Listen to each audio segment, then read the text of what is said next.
Welcome to the OnlyBets Sports Podcast. I am excited to be here, back from vacation.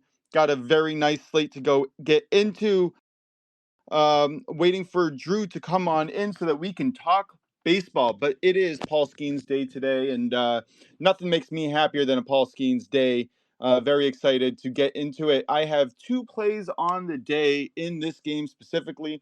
The first one is going to be a first inning money line parlay. And if you guys aren't familiar yet, first inning is really where I love to play some really juicy numbers. Usually I'll just play the minus 200 depending on the day, but I found really good dancing partner here. I'm going to take the Pirates and the Mariners at plus 134 in the first inning. The Mariners side, let's talk about them. George Kirby's on the mound. Opponents have a 192 average against him the first time through the order. So he's really dominant. And if you're looking at his underlying metrics, whiff rate's not great, but he is getting through it. He is striking out 21.5% of batters that he's facing. All of his expected stats are fantastic. 277 expected on base percentage, 218 on expected batting average, 337 expected slugging percentage, and barrel rates. Opponents' barrel rates are only 5.8%. So no complaints there. I think that he'll do really well the first time through the order, which is all we're looking for against a team that ranks in the bottom of the league consistently on the road in scoring in the first inning. They're facing the Astros, who are starting Mike Burrows. They have cashed no run first inning 77% of the season so far this year, and which is very close to their number last year. Not expecting the Astros to kind of, I guess the only thing you're worried about is a Jordan homer in the first inning. So I guess you can kind of hedge on that side. But Mike Burrows on the other side, he doesn't necessarily do that great the first time around the order. Plus 300, over 300 batting average. Opponents batting average is at 435 so far this year in the first inning. So that's not great. And all of his expected stats are not great either. 332 expected OBA, 253 expected batting average. XLSLG is 428. And people are getting good contact off him, and he doesn't really have a whiff or strikeout rate to kind of speak of. So I don't expect him to be able to get out of, the Mariners' dangerous lineup, which is starting to heat up. But Drew, I think you're in. Hopefully you can hear me. Fifth time's the charm. What say you about this game, this Mariners game? I think it's really interesting here, and I would love to hear your opinion. Yeah, I can hear you. Can you hear me? Yeah, it's about freaking time. Thank you, Twitter. It's you know what the wise old man once said, fifth time's a charm. He never said that, but I'll make it up. But That's basically the same line as it's always the last key. oh yeah, definitely. Something I will say about this game for sure is we have I would say Kirby's Kirby. He's a great pitcher. Logan Gilbert did pretty well yesterday. The Astros bailed Logan Gilbert out in the first inning. It was one of the weirdest first innings I have ever seen in my entire. I'm not kidding when I say this, entire life. Where there we saw umpire interference called. Jose Altuve had to go back to first. Jose Altuve stood still at first when Logan Gilbert, one of the worst pickoff people, picked him off because he was scared from one of the slowest pickoff moves. And then there was another, it was just one of those, and it set him up for failure. Astros will either score 10 runs or they'll score 2 runs. They're just one of those teams. But I do like the Astros here. Not a really big fan of Mike Burrows. At the end of the day, Kirby has been looking really good. I think he pitched 8 innings his last game against the Rangers. I expect him to do pretty decently this game. Yeah, and if you're looking at one of my, I guess I should say, more favorite metrics to kind of look at, especially in ballparks like Minute Maid, right? I think that's no, sorry, I might be confusing the lineup. But anyway, T-Mobile Park. George Kirby has near 60% ground ball rate compared to Mike Burrow's 35.5%, which is not even, that's not great, especially a team against the Mariners who have, granted, they're not hitting yet, but you have Randy Rosarina, Luke Raleigh, who was definitely a home run pick for me the other day. He didn't end up playing, so that didn't count. But I expect, all their stars to kind of get into rhythm here. Josh Naylor. They have Julio Rodriguez. They have some really big names who haven't come alive yet, but Yep. their metrics are starting to come up, which means that I expect them to start hitting well. Right, we're a few weeks into the season. This is where people start to get warmed up and starting to play well, and I expect that dangerous beginning of that lineup to wake up sooner or later. And And they've left too many people on base. That's been their biggest issue. yeah, And they haven't been really getting much like base hits. They've been trying to draw a lot more walks and be more patient, but they haven't really been getting the contact they want. That is in home runs. Because they rely too much on home runs last year. Even the Mariners announcer was like, "Hey, it's nice, being up 4-1, but we need to start getting base hits and not just relying on home runs." yeah. Although I will say I don't mind if they hit a home run today. And again, if Oh yeah, yeah, I know. Yeah, I was saying in general for yeah. the Mariners Well, yeah, is that's they always been the need problem of the Yankees, of the Red Sox, the Orioles, all these teams that can splash big money on big superstars who hit home runs. You're reliant on those home runs. Teams like Milwaukee, they don't need that star player, the star power, because they just play small ball and they're excellent at it, and and they great can just stealing bases. manufacture runs. So yeah, I definitely agree on that point. All right, let's get to the second leg of this parlay here. Pirates first inning money line. This is going to be Happy Paul Skeens Day. I played this essentially every single game last year, and I cashed 95% of the time. I mean, this is Paul Skeens Day. And to be fair, when I say cash, I also include not losing in that cash because Paul Skeens doesn't allow a lot of runs in the first inning. Sure, has he had a little bit of a shaky beginning of his season? Yeah. Did we see him bounce back last time? Yeah. Um, if you're looking at his underlying metrics, is there anything to be concerned about? No, I don't think so. 3.1% barrel rate, 31.3% hard hit rate. I mean, that's among the top of the league. And if you're looking at the only concerning numbers here, which is below average whiff rate, 24.5%, and above average walk rate, 11.5%, we know Paul Skeens is going to bounce back, right? It's a new season. He's getting used to a few new pitches, new arm angles, and all of that. And I'm sure that he's working through stuff. But I have absolute confidence in the talent of Paul Skeens to continue bouncing back. And if you're looking at one surefire number that really makes me feel all fuzzy and warm inside, backing Paul Skeens, it's opponent's expected batting average, which is at a filthy 160. I mean, that's just unheard of from a big league pitcher, but in line with the talent that I expect his arm to kind of bring to the table.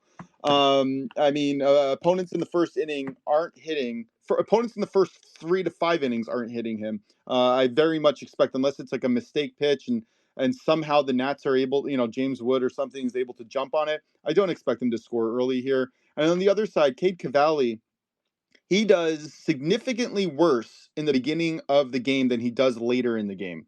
What I mean by that is just like Mike Burrows, his first inning opponent's average in the first inning is north of 330. Not necessarily something that you want to bring to the table against the Pirates team that is hot.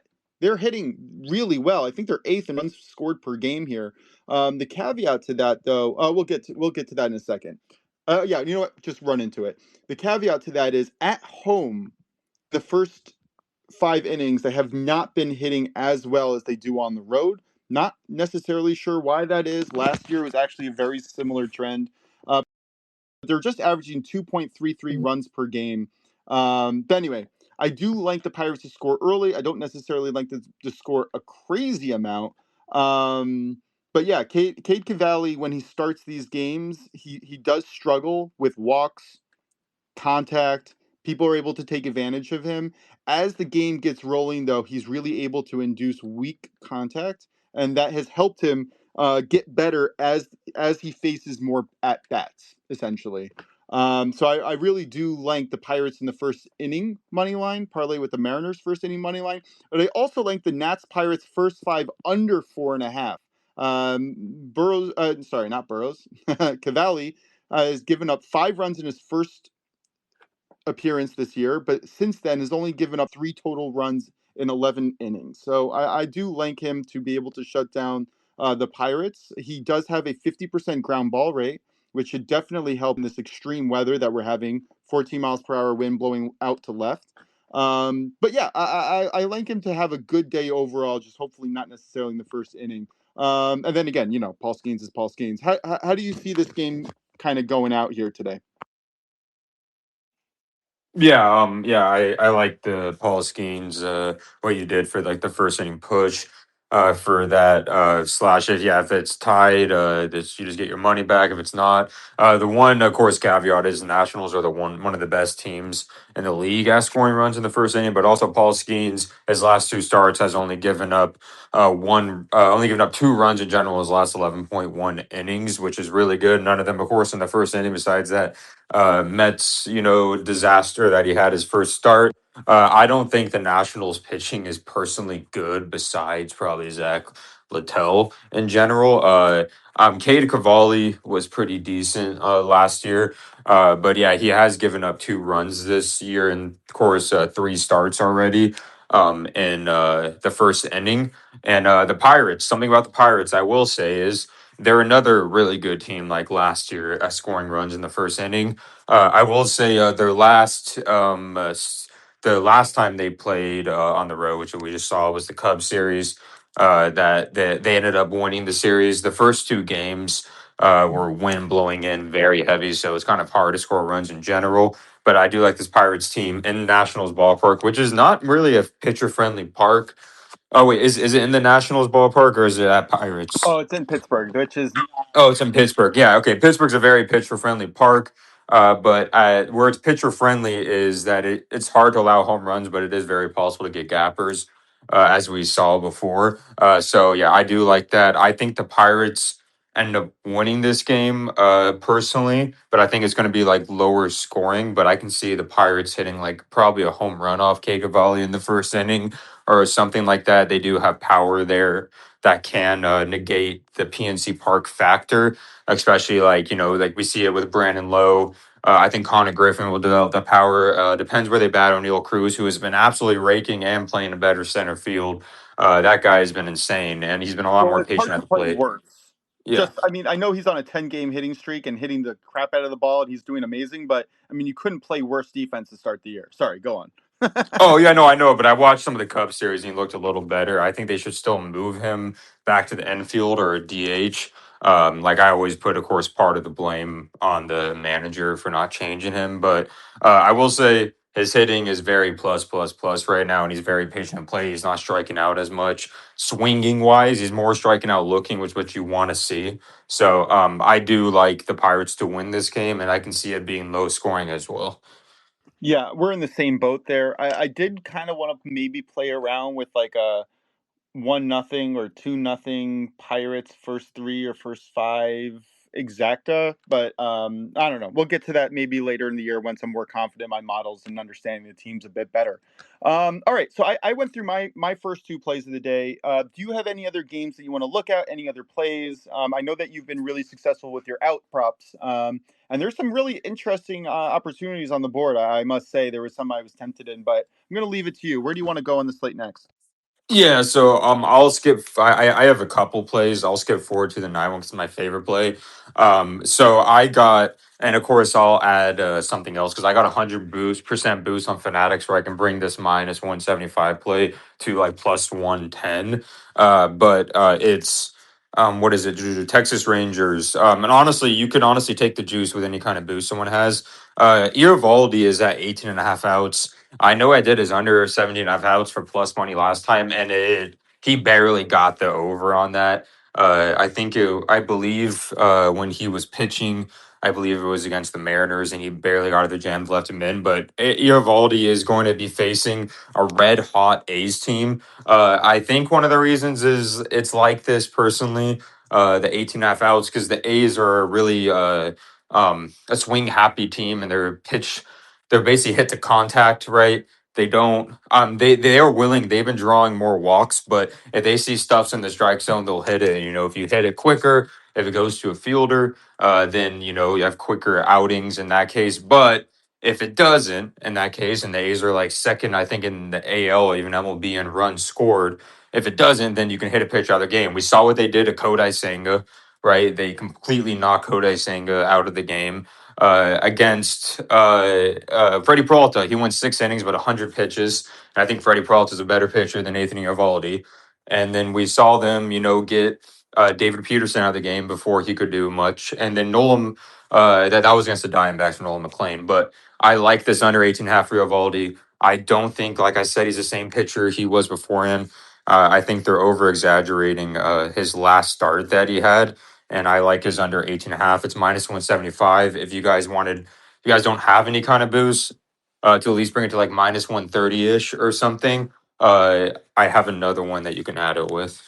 Yeah, I don't mind that at all. That seems like a really tall order for someone who has struggled this year. You know, like that's a lot. That's a really tall task. And if I'm looking at this A's lineup, like you said, they are hot and they are hitting the ball.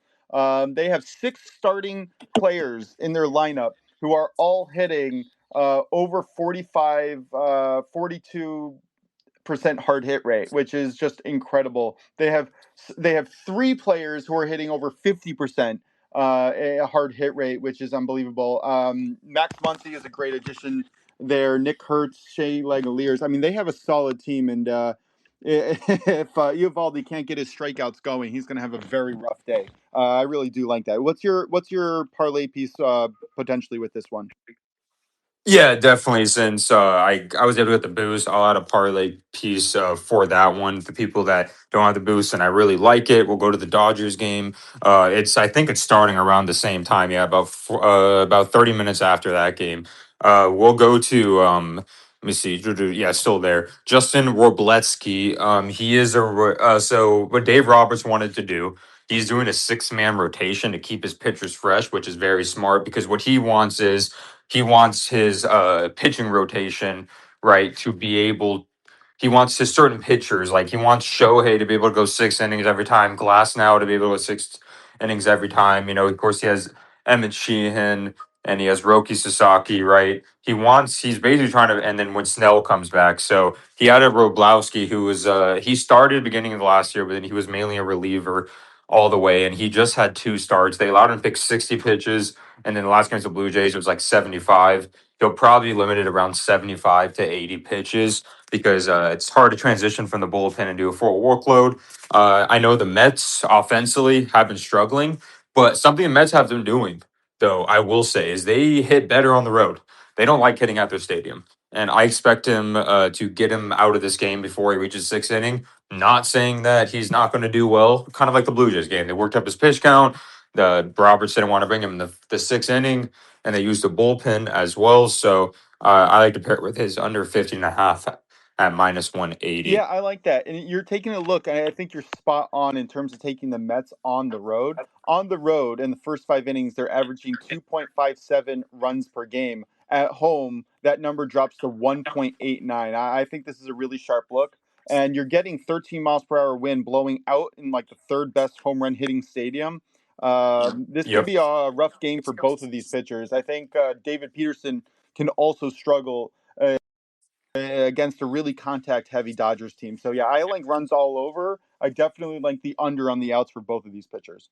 Yeah, and I saw this. So it's funny. David Peterson opened at 6.5 out to minus 115, and then I think the weather forecast got announced, like what you said, and now he's under 15.5 or minus 180. I just trust more so Warblowski to get knocked out before the 6th because his pitch count rather than David Well, yeah, Peterson, who because we don't know what David Peterson we're gonna get. that's So for sure. And you're also talking about management styles where the yeah, Mets struggled a lot last year with getting outs out of their pitchers, and I think that's a focus on them this year. The Dodgers, on the other hand, have no shortage of talent in that in that rotation, and yeah, are very willing to pull their starters out to let their bullpen go to work. So yeah, I really yeah. do like this angle, and I think it's a sharp play. Definitely going to be following along. And Do you have any? the only starters that Dave Roberts wants to go to like 100 pitches or like 95 and 6 innings or like Shohei and Glassnow right now when Snell comes back, I've noticed. Because he even took Emmett Sheehan out when he was like dealing. They only had like 6 innings pitched and like 78 pitches. So he only trusts 2 pitchers to really go like 95 to 100 pitches. Yeah, I mean the Dodgers' whole thing is load management. I mean they lose a bunch of games in the middle of getting to September because they just don't care. They're just waiting it out so that they're fully healthy in the playoffs, which is really what more teams should be doing. But it does show them that is kind of their mo of what they're trying to do. Yeah, I like that a lot. I wouldn't necessarily. I see Brock is asking in the chat, which, by the way, you guys, if you want to come on and ask us questions, or if you just want to go into the chat and ask us questions, we're more than happy to answer them.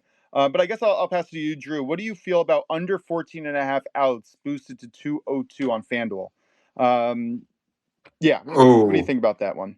so 14 and a half is always very hard. 14 and a half is always very hard to do because sometimes, for example, this is a great example. Say the Dodgers are up like 5-2, right? They probably want Orlowski, even if he somehow reaches his pitch count's probably like 80, 85. If he's at 80 pitches entering the fifth, they probably want him to finish five so he gets the win and they take him out. Or a great example is if they're getting blown out and a pitcher just wants to finish five to qualify for just the minimum, and he wants to get 5 innings to help a 0 A. So that's why 14 and a half can always be scary in that case. So I would stay away from Robleski. He's pitched 2 games, I think, this year. The first one it was like 4 innings. The second one was like 5 innings. So it all depends if the Mets decide to just hit, because if Mets hitting is contagious. If they were hitting in the beginning, they're going to hit the rest of the game. We saw it against the Giants who are on the road and stuff like that. That's a hard ballpark to hit in. So I would personally stay away. I would try to find something else to pair with. He could very well, I would say, he could very well go under 5 innings, but it's always scary to 14 and a half. Especially against a Mets team that really their only player who's hitting well is Francisco Alvarez. I don't see anybody else on that team really doing any damage.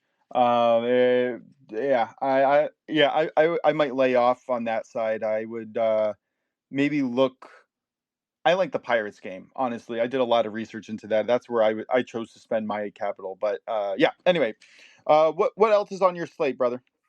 Yeah, definitely. And something honestly, if you want to, the person who was made that comment, you could honestly do David Peterson still at under 15 and a half. You could pair the Iravaldi with him, or like he said, you can pair Iravaldi with a Pirates alt line, like their plus whatever to make it Oh so yeah, that that's a yeah, great idea. If you yeah, can get the Pirates first five plus 1.5 or plus 2.5, I think that's an it'll juice excellent it. look. There's Yeah, absolutely no way that the Nationals are scoring more than 2 runs on Paul Skeens today. I just don't see it. I don't care how yeah, hot they are. They're over under for team total in the first 5 innings is 2. And it's juiced to the under. I think it's like minus 175 if that tells you what the books are thinking of. yeah. Yeah, that's a great Uh, play. I would say my other play, something I was upset about is I noticed on Fanatics at least, they took away Crochet's outs, but I think it was at 18 and a half. I was waiting for it to be at 17 and a half, but I didn't see it. But something also I noticed, they didn't have Trevor Rogers lines really up. And then Christopher Sanchez, it was very interesting to me. I was hoping it'd be 17 and a half. But if there was another game that I was actually like interested in, personally, when it comes to player outs, it was this Yankees Angels game. Um, I saw Kikuchi was under 15 and a half at minus 210, which isn't necessarily great. But then you have Will Warren at 15 and a half. That's another one you could possibly do and add it with is Kikuchi under. I don't think Kikuchi has been great. Jose Soriano has been absolutely amazing lately. He's been really their ace this year. It was kind of unexpected. But if you look at Will Warren overall, he usually does much better at home, but he has only gone, he's had 3 starts this year, and he's only gone past the 6 inning once. He has, sometimes he has command issues, and he forces a lot of walks. And that's one of the biggest issues, but he is facing an Angels team that is hot on offense, I would say right now, and they like to hit. They basically are free swingers, but their walk rate isn't as great as it probably should be. So Will Warren, I was probably going to do under 15 and a half outs at minus 115. They brought him in against the Marlins, I remember, 5.2 innings, and and they took him out with only like 77 pitches. And then the last game, 4.2 innings, 85 pitches. The first game against the Giants, he had 4.1 innings, only 1 earned run and 5 hits, but he had 83 pitches. So he has a command issue, and I trust the Angels going this team who can hit home runs, going into a hitter friendly park. in my opinion, to knock Will Warren out or possibly have him only pitch like 5 innings in general. So yeah. I would honestly, this was a lean for me yesterday. I didn't take the bait, but you have 16.1 miles per hour wind blowing out to left in a really good home run hitting stadium in New York. Yosei Kikuchi does not pitch well on the road. He doesn't pitch well against the Yankees specifically.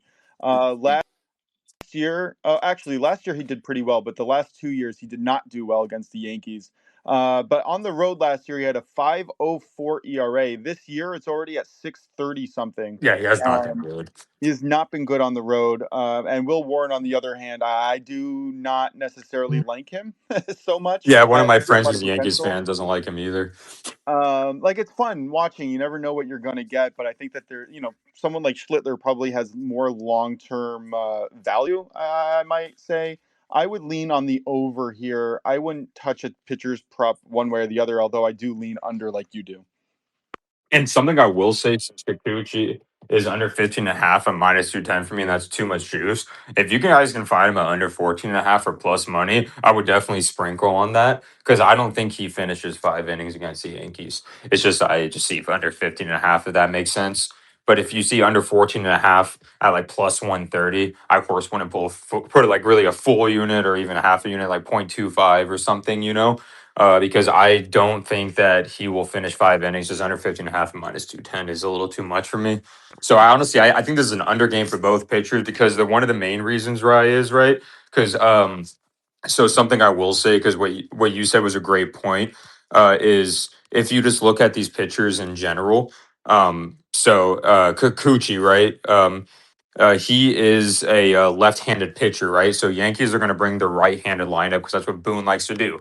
The wind is blowing 6 miles to the left field, so there's going to be a lot of the Yankees love to pull balls, and if it's going to left field, that favors righties because you pull it, you're on the right side. So technically, facing the pitcher, let's remind you guys, if you're the batter, left field is to the left, right? And then if you're facing the pitcher, they are batting on the right side. So that means if you pull it, it goes to left field. So I can see Kikuchi getting knocked out that way. And also, the Angels have a lot of righties on their team as well. So, and I just see there's like if you see more righties and the wind's going to left field, especially with this short porch and stuff, you're going to see more home runs that way. Sorry if that sounded confusing. I hope that made No, sense. not at all.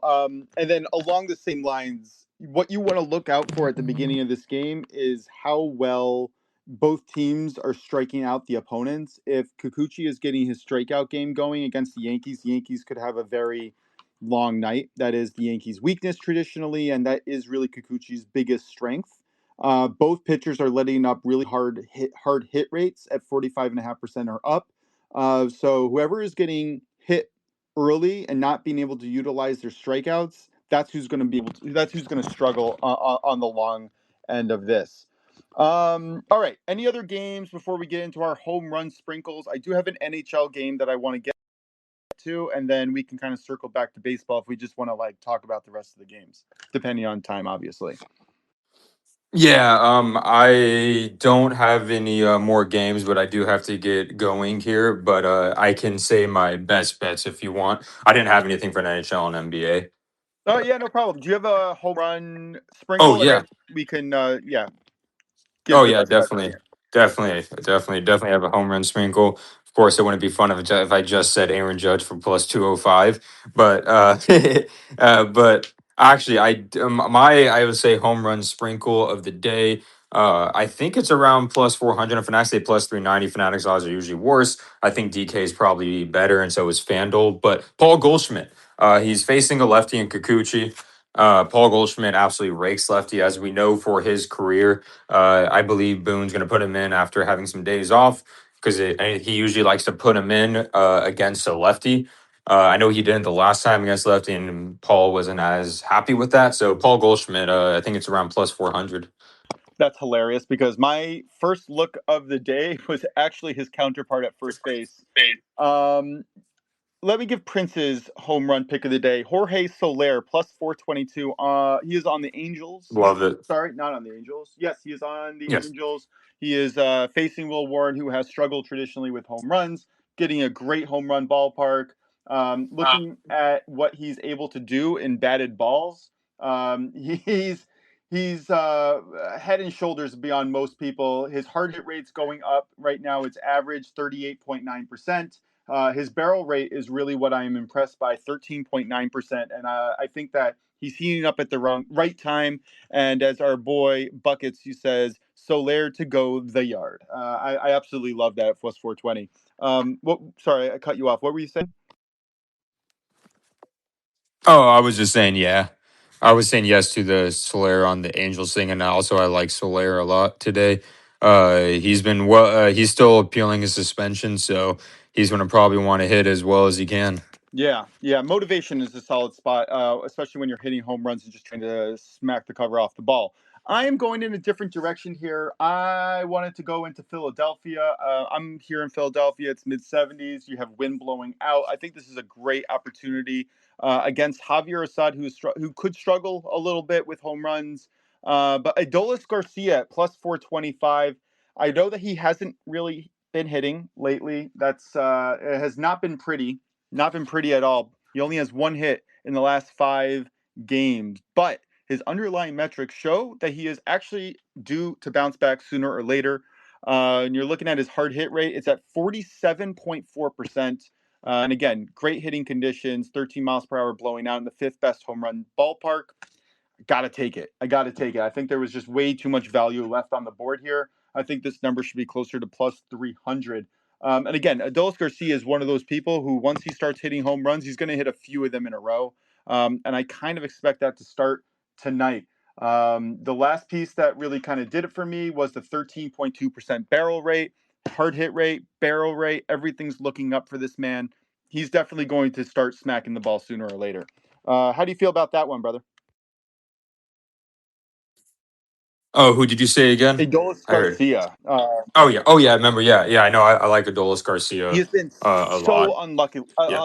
unlucky lately. Oh yeah, Um, and and he's been hitting the he's ball well. facing us. Yeah, he's facing Javier Assad, who the Cubs have like hope with, but he hasn't been as good, I guess, as they like. I would say expected. Javier Assad, he's had I think only like one start this year. He did really well in his first start.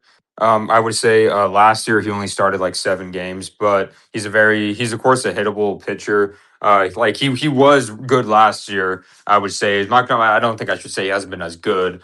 He just hasn't been healthy, and that was just one of his biggest issues. So, but I think, like you said, Garcia has been very unlucky.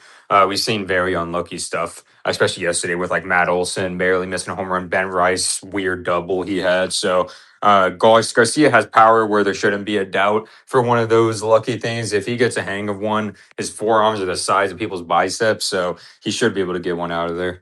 Yeah, and remember, Assad is a pitch to contact type of Yes. pitcher. He is not, and he's fantastic at it. I'm not taking away anything from that, but in a stadium like this with the weather the way it is, I think if a Garcia gets a hold of one, it's gone. That's really what it comes down to.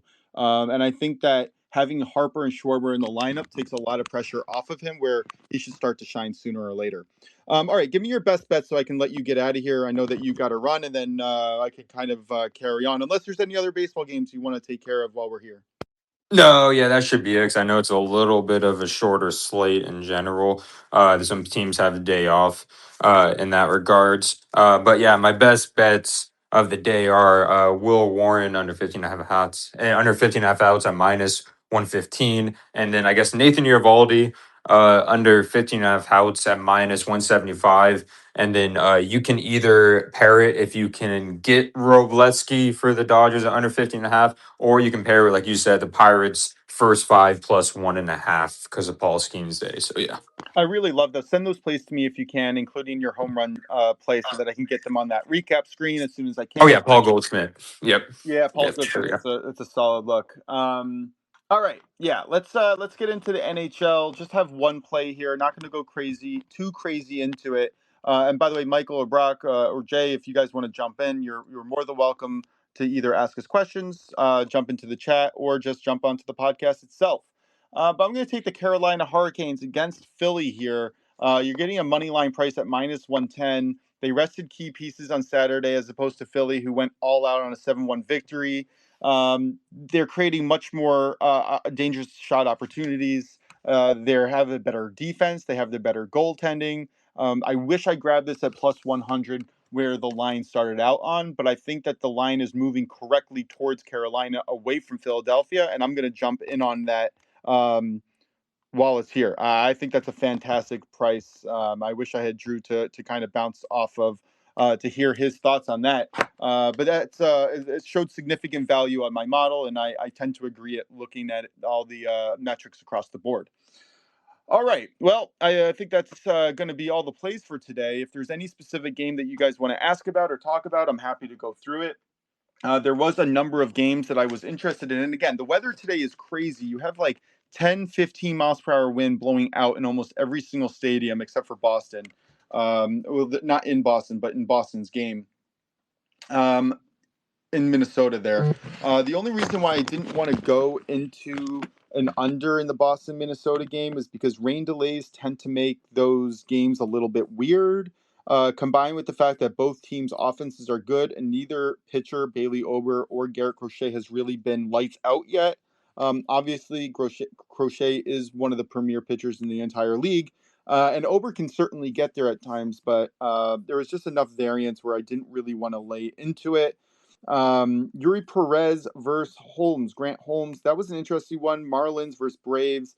Didn't really know what to do. Based on traditional metrics and stats that I look at, I would have to go with the Braves, but because it's juiced so crazily on that side, I kind of actually lean Marlins here. I think Yuri Perez is starting to show better control, and if he can keep the walks down, he should have a little bit more success, but I'm not, and I expect negative regression to at some point for Grant Holmes, but nothing that I really wanted to play with here. Let me just go through my best bets here, and we'll get on out of here. Sorry for the technical troubles today; it was quite frustrating, but we did the show, and I'm happy for it. In baseball, first inning money line parlay plus 134, taking the Pirates and Mariners. I'm also taking the Nationals Pirates first 5 under 4.5 at minus 130. And then my home run sprinkle of the day was Adolis Garcia. Prince of Picks has Jorge Soler, and for his home run prop for plus 422. And then in the NHL, I have the Carolina Hurricanes money line minus 110.